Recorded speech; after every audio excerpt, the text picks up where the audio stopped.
नमस्कार, स्वागत है आपका मध्य प्रदेश समाचार में। चलिए जानते हैं मध्य प्रदेश की 15 महत्वपूर्ण फटाफट बड़ी खबरों को। लेकिन इससे पहले अगर आपने अभी तक इस चैनल को सब्सक्राइब नहीं किया है तो प्लीज चैनल को सब्सक्राइब कर बेल आइकन को भी प्रेस कर दीजिए ताकि खबरों का अपडेट आपको मिलता रहे। पहली बार 31 की उम्र में शिवराज ने बनाया था रिकॉर्ड, अब छठी बार लड़ रहे हैं चुनाव। बता दें कि मध्य प्रदेश के मुख्यमंत्री शिवराज सिंह चौहान ने सोमवार को अपना नामांकन पत्र दाखिल कर दिया। वे सीहोर जिले की बुधनी विधानसभा सीट से 5वीं बार भाजपा के प्रत्याशी बनाए गए हैं। प्रदेश के मुखिया को देने वाली यह सीट कई मायने में खास है। बता दें कि वर्ष 2072 के बाद से यह सीट अस्तित्व में दिखती है। पहली बार यहाँ से कांग्रेस के शालिग्राम वकील विधायक बने थे। 1985 तक 4 चुनाव में यहाँ कांग्रेस का बोलबाला रहा। वर्ष 1990 में हुए विधानसभा चुनाव में भारतीय जनता पार्टी ने एक युवा को टिकट दिया था और महज 31 साल की उम्र में शिवराज सिंह चौहान पहली बार मुख्यमंत्री बने और यहां से भाजपा का खाता खुला था। लेकिन इसके बाद शिवराज सिंह चौहान लोकसभा का चुनाव लड़ने विदिशा पहुंच गए। इसके बाद शिवराज सिंह चौहान 1996, 1998, 1999 और 2004 विदिशा से लोकसभा सांसद भी रहे। हमारे आंगन में मामा जी आए हैं, बहनों के बीच बैठकर यूं स्वागत गीत सुनते रहे सीएम शिवराज। बता दें कि नॉमिनेशन के बाद सीएम शिवराज सिंह चौहान नर्मदापुरम जिले के सोहागपुर पहुंचे। वहां CM Shivraj Singh Chauhan road show भी किया। सोहागपुर और सिवनी मालवा में रोड शो के दौरान बड़ी संख्या में महिलाएं सीएम से मिलने पहुंची थी। सिवनी मालवा की महिलाएं ने सीएम शिवराज सिंह चौहान के लिए स्वागत गीत तैयार किया था। सीएम शिवराज सिंह चौहान ने अपनी बहनों का प्यार देखकर उनके बीच पहुंच गए। इसके बाद बहनों ने सीएम को चाय बिस्किट दिया। इसके बाद सिवनी मालवा की महिलाएं सीएम शिवराज सिंह चौहान को उनको स्वागत गीत सुनाने लगी और सीएम शिवराज सिंह चौहान भी महिलाओं के बीच बैठ गए। गीत के बोल थे, हमारे आंगन में मामा जी आए हैं। महिलाएं ढोल के थाप पर स्वागत गीत गा रही थी और सीएम शिवराज सिंह चौहान बैठकर सुन रहे थे। बता दें कि मामा को अपने बीच देखकर महिलाएं काफी खुश नजर आ रही थी। गठबंधन में एक लेकिन एमपी में अनेक, जिन सीटों पर साथियों को उम्मीदवार, कांग्रेस को कैसे लगेगा बेड़ा पार। बता दें कि मध्य प्रदेश विधानसभा चुनाव में इंडिया गठबंधन के घटक दल आमने सामने हैं। सपा और आप के साथ जदयू भी चुनाव में अपने उम्मीदवार उतार चुकी है। इसके बावजूद कांग्रेस पूरी ताकत के साथ आक्रामक प्रचार अभियान में जुटी है। इतना ही नहीं, उन सीटों पर कांग्रेस और जमकर प्रचार कर रही है जिन सीटों पर गठबंधन के साथियों ने प्रत्याशी उतारे हैं। बता दें कि इससे साफ हो गया है कि 2024 के सियासी समर में भले ही एकजुट होकर भाजपा को चुनौती पेश करे, लेकिन एमपी में सब अपने अपने प्लान पर उतर रही है। बता दें कि ऐसे में कांग्रेस पार्टी बिना कोई मौका गंवाए पूरी ताकत के साथ प्रचार कर रही है। एमपी विधानसभा चुनाव से पहले बीजेपी को झटका, शिवराज के करीबी नेता ने दिया इस्तीफा, केंद्रीय नेतृत्व पर लगाया यह आरोप। आपको बता दें कि मध्य प्रदेश विधानसभा चुनाव से पहले राज्य में सत्तारूढ़ दल भाजपा को बड़ा झटका लगा है। मध्य प्रदेश में भाजपा के जबलपुर शहर इकाई अध्यक्ष प्रभात साहू ने अपने स्थानीय कार्यालय में 21 अक्टूबर को हुई घटना को लेकर पार्टी के केंद्रीय नेतृत्व पर निष्क्रियता का आरोप लगाते हुए रविवार को अपने पद से इस्तीफा दे दिया। प्रभात साहू का इस्तीफा केंद्रीय गृह मंत्री अमित शाह द्वारा पार्टी में कड़वाहट को कम करने और राज्य में अगले महीने की चुनावी लड़ाई के लिए कार्यकर्ताओं को प्रेरित करने के लिए यहां 2 बार बैठकें करने के एक दिन बाद आया है। आपको बता दें कि मध्य प्रदेश के 260 सदस्यीय विधानसभा के लिए 17 नवंबर को मतदान होगा।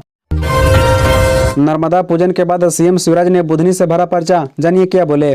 जी हां, आपको बता दें कि मध्य प्रदेश के मुख्यमंत्री शिवराज सिंह चौहान ने सोमवार को सीहोर जिले के बुधनी विधानसभा सीट से बीजेपी उम्मीदवार के तौर पर अपना पर्चा भर दिया है। नामांकन करने के दौरान उनके साथ धर्मपत्नी सदना सिंह चौहान भी मौजूद रही। पर्चा दाखिल करने से पहले सीएम शिवराज सिंह चौहान ने बुधनी विधानसभा में एक रोड शो भी किया। मुख्यमंत्री शिवराज सिंह चौहान सब परिवार अपने गृह गांव जैत पहुंचे और वहां नर्मदा पूजन, हनुमान मंदिर में पूजा अर्चना की। उन्होंने अपने पैतृक घर के कुल देवी देवताओं का भी पूजन किया। इस मौके पर सीएम शिवराज ने कहा कि हम जनता का सेवा करेंगे और ऐसी करेंगे कि दुनिया याद रखे कि कोई आया था। मेरे जीवन का लक्ष्य लोगों के जीवन बेहतर बनाना है। मैं महिलाओं से कहना चाहता हूं कि आने वाले 5 साल के दौरान मैं प्रदेश की हर बहन को लखपति दीदी बना दूंगा। एमपी चुनाव से पहले अधिकारी झंडा और निशान घरों से हटा रहे हैं, बीजेपी ने की सीईओ से शिकायत। बता दें कि मध्य प्रदेश में विधानसभा चुनाव की सरगर्मियां तेज है। इसी बीच बीजेपी के एक प्रतिनिधिमंडल ने सोमवार को मुख्य निर्वाचन अधिकारी से संपर्क कर आरोप लगाया है कि जिला लेवल के कुछ अधिकारी जानबूझकर बीजेपी कार्यकर्ताओं की गाड़ी से पार्टी के झंडा और निशान हटा रहे हैं। इसके अलावा निजी घरों से भी पार्टी के झंडे हटाए जा रहे हैं और इसे आचार संहिता का उल्लंघन बताकर अधिकारी यह कार्रवाई कर रहे हैं। बीजेपी ने यह कहा कि 2 पहिया वाहनों और निजी घरों पर पार्टी के झंडे या पार्टी के निशान कमल लगाना आचार संहिता का उल्लंघन नहीं है। इसी के साथ बीजेपी ने चुनाव अधिकारी से इस संबंध में दिशा निर्देश देने की भी मांग की है। करोड़ों की नौकरी छोड़ अमेरिका से लौटे गांव अब लड़ रहे हैं विधायकी का चुनाव। कौन है एएपी कैंडिडेट प्रखर प्रताप सिंह। जी हां, बता दें कि मध्य प्रदेश में 17 नवंबर को मतदान होना है। भाजपा कांग्रेस दोनों ही पार्टियों ने अपने अपने सभी प्रत्याशियों का नाम ऐलान कर दिया है। इस दौरान आम आदमी पार्टी ने भी मध्य प्रदेश के कई विधानसभाओं पर प्रत्याशी उतारे हैं। एमपी में जिस आप प्रत्याशी की सबसे ज्यादा चर्चा है वह है गुड से चुनाव में उतरे प्रखर प्रताप सिंह। प्रखर प्रताप सिंह राजनीति में एंट्री करने से पहले अमेरिका में बड़े पैकेज पर नौकरी कर रहे थे। कुछ दिन पहले अमेरिका से गाँव वापस आ गए और आम आदमी पार्टी की सदस्यता ले ली। बता दें कि एमपी चुनाव के दौरान एएपी ने उन्हें एमपी की गुड विधानसभा से टिकट दिया। बता दें कि 35 वर्षीय प्रखर प्रताप सिंह रायपुर करचुआलिन के प्रतिष्ठित समाज सेवी निर्मल सिंह के पुत्र और भानु प्रताप सिंह के पुत्र हैं। बता दें कि निर्मल सिंह और भानु प्रताप सिंह कई वर्षों से गुड विधानसभा में ही रह रहे थे। प्रखर सिंह राजपूत का जन्म भी यही हुआ है। सीने पर सिंधिया की तस्वीर, 4 साल से नहीं पहनी चप्पल और शर्ट, कौन है यह जबरा फैन? जी हां, बता दें कि शिवपुरी जिले के रहने वाले रूपेश अवस्थी इन दिनों चर्चा में बने हुए हैं। रूपेश अवस्थी को केंद्रीय मंत्री ज्योतिरादित्य सिंधिया का जबरदस्त प्रशंसक बताया जा रहा है। इन्होंने पिछले लोकसभा में सिंधिया की जीत की कामना करते हुए संकल्प लिया था कि अगर वे जीत जाते हैं तभी वे शर्ट और चप्पल पहनेंगे, लेकिन वे चुनाव हार गए। अब इस बार उन्होंने एक बार अपना फिर संकल्प दोहराया है। बता दें कि युवक सिंधिया का बड़ा फैन है कि उसने अपने सीने पर ज्योतिरादित्य की तस्वीर बनवाई है। उनका कहना है कि मेरे दिल के पास सदैव सिंधिया रहते हैं। एमपी की सियासत में बड़ा उलटफेर, बीजेपी ने जिसे उम्मीदवार बनाया उसने नहीं किया नामांकन। बता दें कि मध्य प्रदेश विधानसभा चुनाव के लिए नामांकन प्रक्रिया समाप्त हो गई है। नामांकन के आखिरी दिन बालाघाट विधानसभा सीट में बड़ा उलटफेर देखने को मिला। यहां से बीजेपी ने मौसम बिशन को टिकट दिया था, लेकिन उन्होंने नामांकन के आखिरी दिन नॉमिनेशन फाइल नहीं किया। उनकी तरफ से उनके पिता गौरीशंकर बिशन ने नामांकन दाखिल किया। बता दें कि मौसम बिशन ने कहा कि उन्होंने हेल्थ कारण से नामांकन फॉर्म भरने में इनकार कर दिया था। इसके बाद पार्टी ने पिता गौरीशंकर बिशन को अधिकृत उम्मीदवार घोषित कर दिया है। बता दें कि बालाघाट विधानसभा क्रमांक 111 में भारतीय जनता पार्टी ने मौसम बिशन को अपना अधिकृत प्रत्याशी घोषित किया था। उन्होंने अपने चुनाव लड़ने की अटकलों को विराम लगाते हुए कहा कि कल नामांकन के आखिरी दिन पिता गौरीशंकर के साथ पार्टी का ये भी फॉर्म जमा कर दिया है। उन्होंने कहा कि हर मुद्दे पर राजनीति नहीं होनी चाहिए, मानवता भी कुछ चीजें होती है। प्रियंका गांधी 8 को सांवेर खातेगांव और 9 को रीवा में करेगी चुनावी सभा। आपको बता दें कि मध्य प्रदेश में चुनाव प्रचार के लिए प्रियंका गांधी वाड्रा 8 और 9 नवंबर को आएगी। इंदौर में 8 नवंबर को वह सांवेर विधानसभा से जनसभा को संबोधित करेगी। यहां से पार्टी ने रीना बराउसी को प्रत्याशी बनाया है। इसी के साथ ही देवास जिले की खातेगांव विधानसभा क्षेत्र में भी जनसभा करेगी। यहां पार्टी प्रत्याशी पूर्व मंत्री दीपक जोशी हैं। 9 नवंबर को वह विंध्य के रीवा में जाएगी। बता दें कि कांग्रेस के राष्ट्रीय अध्यक्ष मल्लिकार्जुन खड़गे अब बुंदेलखंड के बाद महाकौशल अंचल में आएंगे। वह 4 नवंबर को बालाघाट जिले के कटंगी और डिडौरी जिले के शाहपुरा विधानसभा क्षेत्र में जनसभा को संबोधित करेंगे। सिंधिया ने फिर दोहरा दिया 2020 वाला सियासी घटनाक्रम, वोट से पहले एक ही झटके में विरोधी जीत। बता दें कि मध्य प्रदेश विधानसभा चुनाव से पहले नाटकीय घटनाक्रम सामने आया है। टीकमगढ़ जिले की खरगापुर विधानसभा सीट से समाजवादी पार्टी के उम्मीदवार भक्ति तिवारी बीजेपी में शामिल हो गए।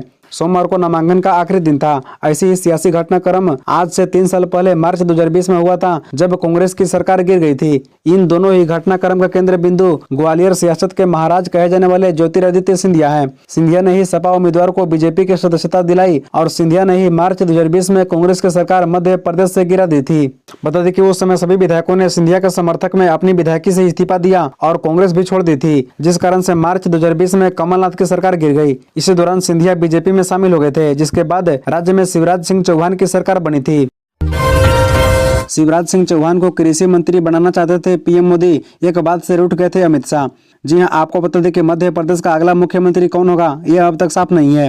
18 सालों से गद्दी पर विराजमान शिवराज सिंह चौहान भी कह चुके हैं कि इस बार फैसला पार्टी लेगी। वहीं भारतीय जनता पार्टी ने इसे लेकर अब तक अपना रुख स्पष्ट नहीं किया है। बहरहाल 3 दिसंबर को एमपी के सियासी भविष्य का फैसला होगा, लेकिन इसी बीच एक किताब में दावा किया गया है कि प्रधानमंत्री नरेंद्र मोदी खुद चौहान को सालों पहले दिल्ली का न्योता भी दे चुके हैं। माखन लाल चतुर्वेदी राष्ट्रीय पत्रकारिता एवं संचार विश्वविद्यालय के पूर्व कुलपति दीपक तिवारी अपनी किताब रणनीति मध्य प्रदेश 2003-2018 भाजपा युग में लिखते हैं। उन्होंने लिखा कि इंदौर सम्मेलन के तत्काल बाद नरेंद्र मोदी ने शिवराज सिंह चौहान को दिल्ली बुलाया और केंद्र में कृषि मंत्री के रूप में काम करने का उनकी राय पूछी। दिल्ली में तो शिवराज सिंह चौहान ने कुछ नहीं कहा, लेकिन भोपाल लौटकर अपने मंत्रियों से बयान दिलाना चालू कर दिया कि अगला चुनाव मध्य प्रदेश में शिवराज सिंह चौहान के ही नेतृत्व में लड़ा जाना चाहिए।